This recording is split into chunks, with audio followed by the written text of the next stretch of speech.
kuncinya kebahagiaan itu jangan hanya pada kesenangan dan ketenangan, tapi pada kebajikan. Jadi kalau kita ingin hidup abadi, ayo memperbanyak momen dan kenangan kebaikan. Momen kebaikan itu kan akan diingat terus, sehingga kita jadi abadi. Meskipun mungkin nanti pada saatnya kita tidak ada, orang masih mengenang kita. Kenapa? Kebaikan kita banyak. Kita tetap hidup di pikiran mereka.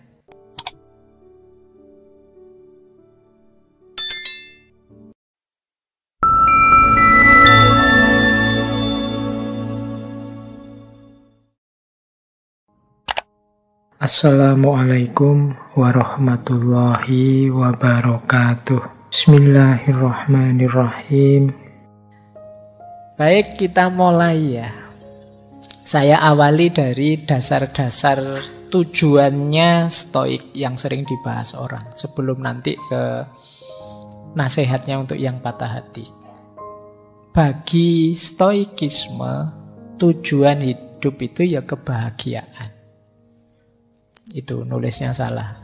Harusnya kebahagiaan, bukan kebahagiaan. Eudaimonia. Eudaimonia itu bahagia dalam bahasa Yunani, yang artinya adalah kepuasan jiwa atau perkembangan jiwa, kemajuan jiwa. Nah, istilahnya eudaimonia karena berhubungan dengan daimon. Daimon itu sifat batin yang ilahiyah. Ini kalau disambungkan, berarti bahagia itu jiwa yang tambah maju, tambah berkembang, menghidupkan sisi-sisi ilahiyah dalam diri kita, sehingga kita puas.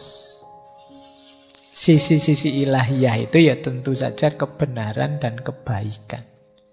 Jadi kalau kita jadi orang baik, jadi orang yang benar, itu kita sedang menghidupkan sisi ilahiyah kita. Dan ini membahagiakan, membuat kita puas. Kalau kepuasan kita sumbernya ini, itulah kepuasan yang sejati, itulah namanya kebahagiaan.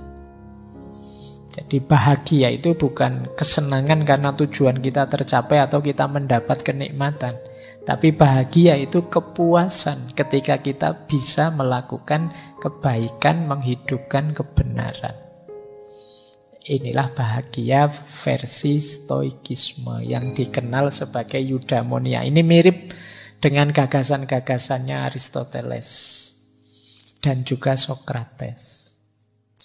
Cirinya orang bahagia itu jiwanya puas karena melakukan yang terbaik yang dia mampu. Kalau di kitab-kitab para filosof muslim itu pakai istilah sukunun nafas. Sukunun nafas itu jiwa yang tenang sudah, yang sudah sakinah. Tapi sakinahnya karena sudah melakukan kebaikan. Tidak hanya kebaikan, tapi sudah memberikan yang terbaik dari dirinya dalam kebaikan. Itulah kebahagiaan yang sejati. Kok saya belum merasakan kebahagiaan yang sejati, Pak, ketika melakukan kebaikan? Rasanya kok masih beban, rasanya kok masih berat. Berarti jiwa kita masih harus diperbaiki. Jadi masih harus ditata ulang. Katanya siapa sedekah itu membahagiakan, saya malah menyesal ya, Pak. Kehilangan uang banyak saya. Berarti ada yang harus diperbaiki dari jiwa kita. Harusnya kita malah puas, bahagia, bisa membahagiakan, bisa melakukan kebaikan sehingga bahagia, bisa menolong orang sehingga bahagia. Kok belum bahagia, masih merasa beban, masih berat, ya berarti jiwa kita masih harus dikelola lagi. Nah, di yang biru itu saya kasih beda. Kalau bagi kelompok epikureanisme yang dikenal agak hedonistik, bahagia itu ya karena kesenangan dan ketenangan. Tapi bagi kelompok stoik, bahagia itu bukan karena kesenangan atau ketenangan, tapi karena kebajikan. Namanya arete. Kalau ketenangan ataraksia, kalau kesenangan itu hedonia. Makanya orang yang hanya mencari senang namanya orang hedon. Dulu kena kita bahas hedonisme. Kalau versinya kelompok Epikureanisme, Epikuros dan kawan-kawan, ya bahagia itu kita senang terus puas dan tenang. Tapi kalau kelompok Stoik, keywordnya bukan pada senang atau tenangnya, tapi keywordnya pada kebajikannya. Kalau hanya kesenangan dan ketenangan, bisa saja orang setelah melakukan hal buruk dia senang, terus tenang saya. Ada orang tertentu kan begitu. Sudah nonton video yang tidak boleh tapi kamu senang. Asik nih video ini dan kamu tenang kalau sudah lihat. Kalau belum lihat kamu belum tenang. Mbok di-share dong linknya dia kan. Oh, itu kan jenis kesenangan dan ketenangan juga, tapi negatif. Maka kata kelompok Stoik, enggak. Kuncinya kebahagiaan itu jangan hanya pada kesenangan dan ketenangan, tapi pada kebajikan. Yang menenangkan dan menyenangkan kita itu harusnya kebaikan. Kok melakukan kebaikan kita jadi gelisah, tidak tenang, atau kita tidak merasa senang sama sekali, ya berarti jiwa kita perlu di-upgrade lagi. Level jiwa kita memang masih perlu lebih ditinggikan lagi. Nah, ini kuncinya kebahagiaan. Nah, ada lagi teori yang mungkin menarik dari kelompok Stoik, namanya Stoic Triangle of Happiness. Segitiga kebahagiaan versinya kelompok Stoik. Kuncinya apa bahagia itu? Yang pertama virtue tadi, kebajikan. Yang kedua kontrol. Dan yang ketiga responsibility, tanggung jawab. Orang itu bisa bahagia kalau dia baik. Yang kedua, kalau dia tahu mana yang bisa dia kontrol dan mana yang tidak. Yang tidak bisa dia kontrol ya sudah dilepaskan. Yang bisa dia kontrol dia jalankan. Jadi belajar itu dalam kontrol kita. IP tinggi di luar kontrol kita. Nah, yang bisa kita kontrol belajar, ya sudah kita kelola sisi yang bisa kita kontrol. Yang tidak bisa kita kontrol ya kita pasrah. Namanya tawakal kalau dalam agama. Nah, ini namanya kontrol. Jadi selain kebaikan, kita juga harus tahu mana yang bisa dikontrol, mana yang tidak. Kita itu kadang-kadang sedih, gelisah, stres, padahal tentang hal yang tidak bisa kita kontrol. Jadi kesadaran mana yang bisa dikontrol, mana yang tidak, ini penting. Kalau kegelisahan kita karena yang tidak bisa kita kontrol, obatnya sulit. Satu-satunya jalan ya hanya penerimaan. Nah, untuk hal yang bisa kita kontrol, ya harus kita kontrol secara serius, kita jalankan secara serius. Yang bisa kita kontrol perasaan kita. Perasaan dia di luar kontrol kita. Nah, kalau kita jatuh cinta, ayo fokus ke yang kita rasakan. Ini yang bisa kita kelola. Tindakan kita yang bisa kita kelola. Responnya orang, perasaan orang, tindakan orang itu kan di luar kontrol kita. Karena kalau kita ngerti rumus-rumus yang seperti ini, hidup jadi lebih mudah. Kok saya cinta kamu, kamu tidak cinta aku sih? Oh iya sih, cintamu padaku kan bukan kontrolku, ya memang urusanmu. Tapi cintaku padamu urusanku. Meskipun kamu tolak, aku tetap mencintaimu, kamu mau apa? Nah, ini berarti kamu sadar ada yang dalam kontrolmu, ada yang tidak. Cintaku padamu dalam kontrolku, jadi aku hidupkan terus pun ya tidak masalah, wong itu kontrolku. Kegalauan kita kan biasanya tidak tentang yang bisa aku kontrol, tapi tentang yang tidak bisa kita kontrol. Akhirnya kita berlarut-larut sedihnya. Padahal jawabannya sederhana, itu sesuatu yang tidak bisa kamu kontrol. Kamu sedihkan seperti apapun, ya solusinya satu-satunya jalan, ya terima saja, wong di luar kontrolmu. Ini sumber kebahagiaan. ngaji ini datang terus serius memperhatikan di luar kontrol, ada dalam kontrol kita. Tapi paham atau tidak yang saya omongkan itu di luar kontrolmu. Tidak usah sedih kalau tidak paham, tidak apa-apa. Pak, saya kok bulet tadi Pak, maksudnya apa? Ya tidak apa-apa, itu urusannya rezeki. Jadi paham tidak paham itu bagian dari yang di luar kontrol kita. Tapi serius belajar, sungguh-sungguh memperhatikan, itu ada di kontrol kita. Jadi proses itu ada di tangan kita. Hasilnya apa? Banyak yang bentuknya di luar kontrol. Dan yang ketiga, responsibility. Responsibility itu ya kalau memang dalam kontrol kita, kita jalankan sebaik mungkin. Biar nanti tidak menyesal. Wah, harusnya kemarin aku baik padamu ya. Kenapa kemarin aku menyia-nyiakan waktu? Ya sekarang diputus, nangis kamu. Itu kenapa? Kamu kurang responsibel tadi.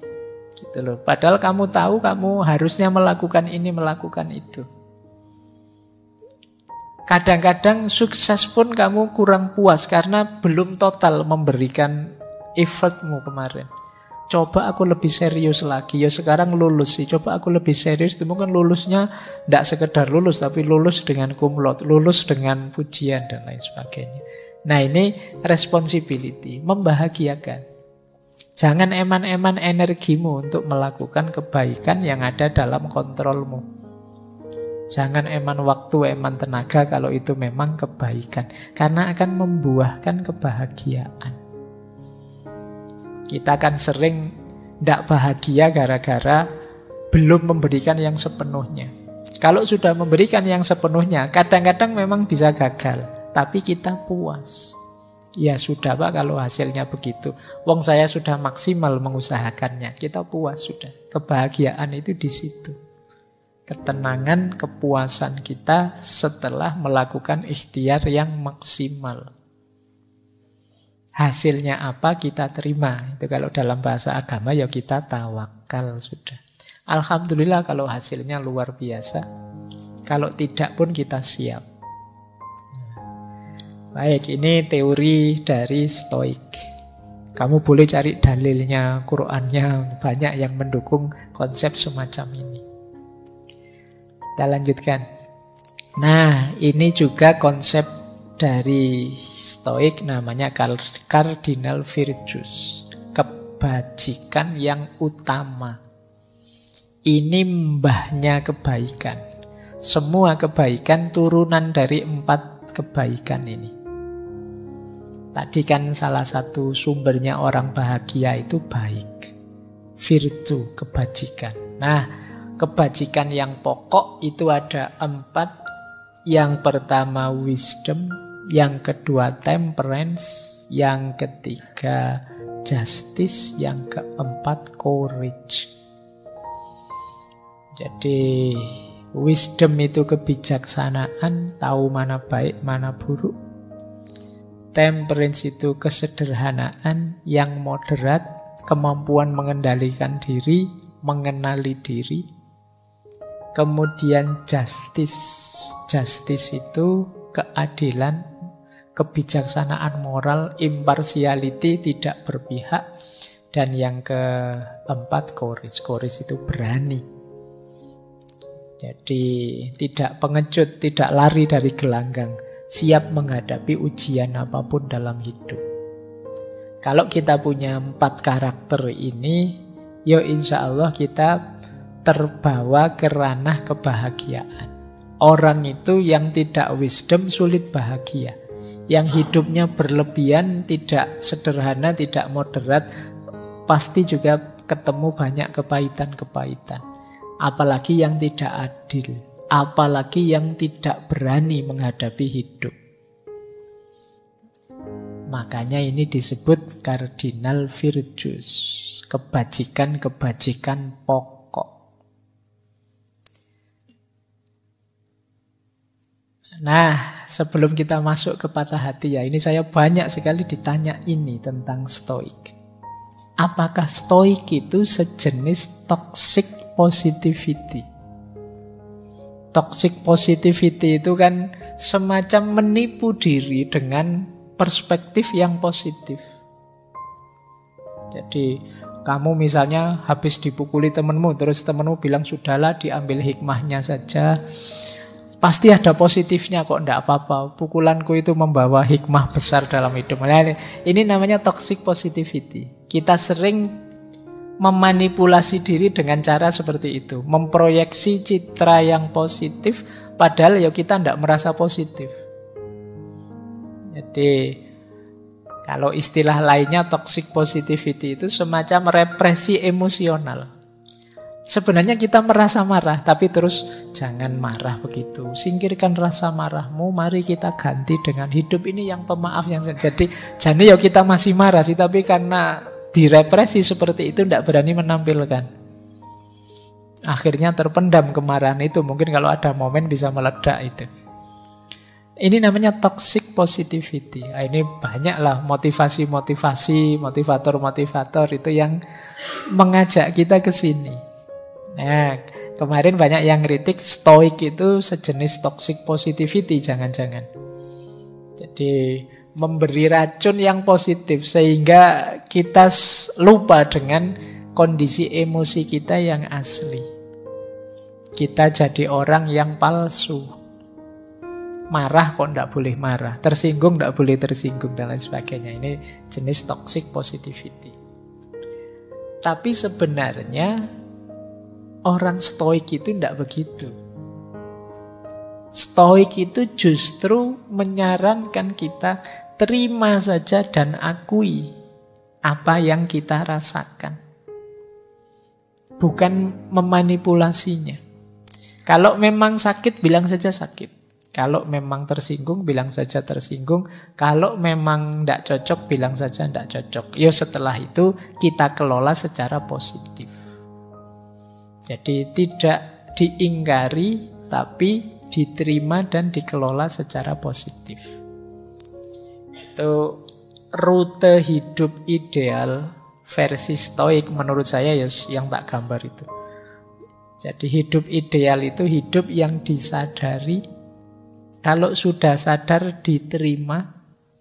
Kalau sudah diterima dikendalikan. Kalau sudah dikendalikan dijalani versi terbaiknya. Setelah itu kita belajar untuk jadi lebih baik. Ini rute idealnya hidup. Kalau teman-teman membaca tulisan-tulisannya para filosof stoik. Tentu saja diawali dari ilmu. Sadar tadi kan kita harus punya ilmunya. Ngerti tentang aku itu apa dan bagaimana. Kalau sudah terbuka siapa aku dengan segala karakterku, dengan segala kurang dan lebihku, terus kita terima. Oh iya, ternyata aku ini orangnya memang tidak suka mewah-mewahan sih, tapi ada mindernya juga. Dan ini diterima apa adanya. Setelah itu dikendalikan. Dikendalikan itu, oh ini buruk, jangan aku lampiaskan keluar. Kalau ini baik, oh kalau ini cukup untuk aku sendiri, kalau ini bisalah untuk orang lain. Kalau ini namanya mengendalikan. Jadi ngerti batas kita, ini namanya mengendalikan. Setelah itu apa? Dijalankan versi terbaiknya. Apa sih yang terbaik yang bisa aku lakukan untuk hidupku dan untuk sesama di sekelilingku. Setelah itu kita belajar lagi apa yang lebih baik. Aku harus meningkat bagaimana. Aku harus lebih baik yang seperti apa. Nah, ini pandangannya stoikisme tentang hidup. Jadi kalau ada yang tanya, Pak, stoik itu jangan-jangan sejenis positivitas yang toksik, yang meracuni pikiran kita sehingga kita palsu.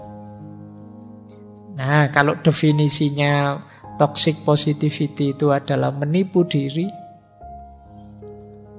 Jadi kita tidak menyadari hakikat emosi kita. Ya, kalau di stoikisme tidak begitu. Kalau di stoikisme justru kita diminta menyadari dan menerima, meskipun nanti ujungnya kita diminta memperbaiki. Kita awali dari sini ya, untuk mengobati patah hati bagi mereka yang patah hati. rumus besarnya stoikisme adalah dalam hidup ini segala sesuatu ada polanya, ada rumusnya, ada sunnatullahnya. Misalnya sunnatullah itu ada pertemuan, ya pasti ada perpisahan. Ada suka, pasti ada duka. Siapa menabur, dia menuai. Siapa mencintai, dia akan dicintai. Siapa menyakiti, pada akhirnya dia juga akan ketemu rasa sakitnya. Nah ini hukum pola-pola yang ada dalam hidup. Kita hidup ini harus paham pola-pola ini. Kalau tidak, ya kita akan panen hal-hal yang menyakitkan kita. Karena kita tidak sadar polanya.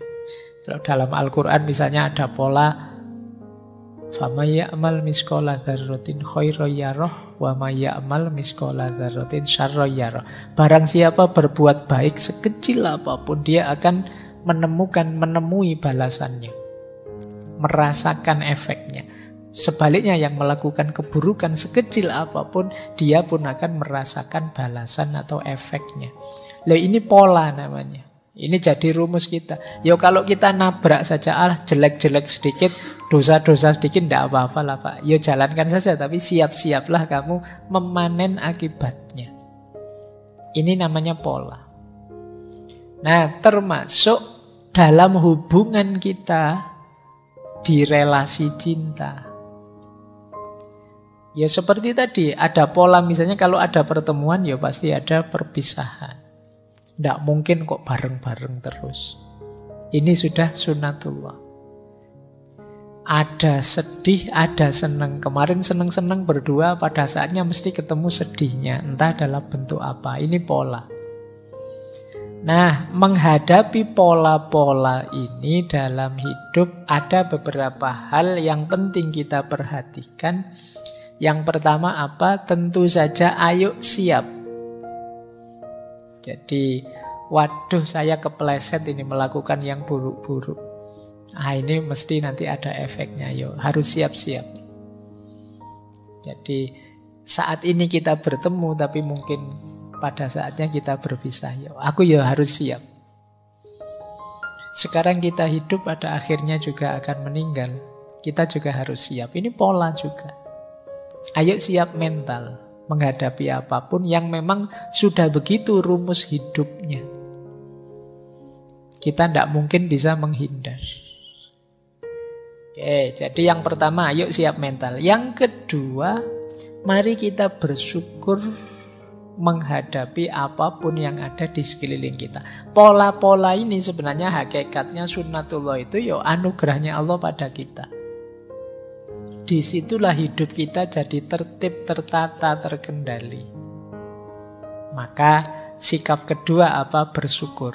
Ayo kita sadari betapa bernilainya segala yang ada di sekeliling kita dengan hukum-hukum dan polanya. Ya contoh pola itu kalau kita haus harus minum. Kalau kita haus kok tidak minum mesti nanti chaos diri kita. Makanya silahkan yang ada minuman, minum. Jadi kita praktekkan langsung polanya ya. Bismillah.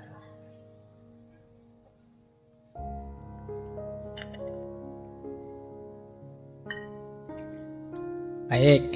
Nah, kita syukuri yang ada di sekeliling kita. Alhamdulillah. Yang ketiga, apa yang harus kita lakukan? Mari kita jadikan yang kita syukuri di sekeliling kita tadi dengan sunnatullahnya, kita jadikan kendaraan. Kita jadikan dasar untuk melakukan kebajikan. Itu bagian dari modal yang diberikan oleh Allah. Apapun pola hidup ini mari kita pahami, kemudian kita kendarai sebagai dasar melakukan kebaikan. Kemudian ayo membangun kenangan kebaikan sebanyak mungkin. Karena kita manusia itu edisi terbatas dan kita juga terbatas. Mumpung masih ada waktu, ada kesempatan, apalagi yang harus kita lakukan selain memperbanyak kenangan kebaikan sebanyak mungkin. Nah, ini di beberapa filosof dijelaskan ini bagian dari kita membangun monumen keabadian diri kita sendiri. Jadi kalau kita ingin hidup abadi dalam tanda petik, ayo memperbanyak momen dan kenangan kebaikan. Momen kebaikan itu kan akan diingat terus. Sehingga kita jadi abadi dalam tanda petik. Meskipun mungkin nanti pada saatnya kita tidak ada, orang masih mengenang kita. Kenapa? Kebaikan kita banyak. Seandainya bukan orang sana-sana, hanya anak cucu kita saja, ya sudah lumayan.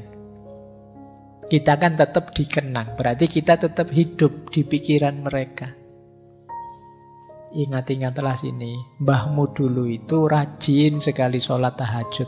Nah, itu monumen kenangan kebaikannya hidup. Nah, jangan yang buruk. Kalau yang buruk ya kenangannya bukan kenangan yang baik. Bisa blunder kamu nanti. Wah, si mbahmu dulu jam segini mesti ngopi di kafe, ndak pulang-pulang sampai jam itu. Diceritakan ndak enak. Nah, ayo bikin monumen kebaikan sebanyak mungkin biar nanti dia jadi memori di kepala anak cucu kita minimal. Ya syukur-syukur lebih luas jangkauannya. Mungkin yang jadi guru di murid-muridnya, yang nanti jadi kiai pada santri-santrinya. Ada banyak momen kebaikan yang itu nanti jadi sejarah mengabadikan diri kita. Meskipun kita nanti jadi tidak ada, setiap orang juga ada limitnya usianya, tapi kita masih tetap hidup di hati mereka, di pikiran mereka. Nah, apalagi yang harus kita lakukan? Mumpung masih ada kesempatan juga, ayo meningkatkan kualitas diri. Biar apa? Kita bisa memberi yang lebih baik pada orang-orang yang kita cintai. Kebisaan kita, kemampuan kita, kompetensi kita, ayo ditingkatkan terus. Kalau kita jadi orang yang lebih berkualitas, kita kan bisa memberi hal yang lebih berkualitas juga pada orang-orang sekeliling kita yang kita cintai. Kalau kemampuan kita bertambah, kemanfaatan kita juga akan bertambah. Mumpung masih ada waktu menghadapi pola-pola hidup ini tadi, ayo kita manfaatkan untuk meningkatkan kualitas diri kita.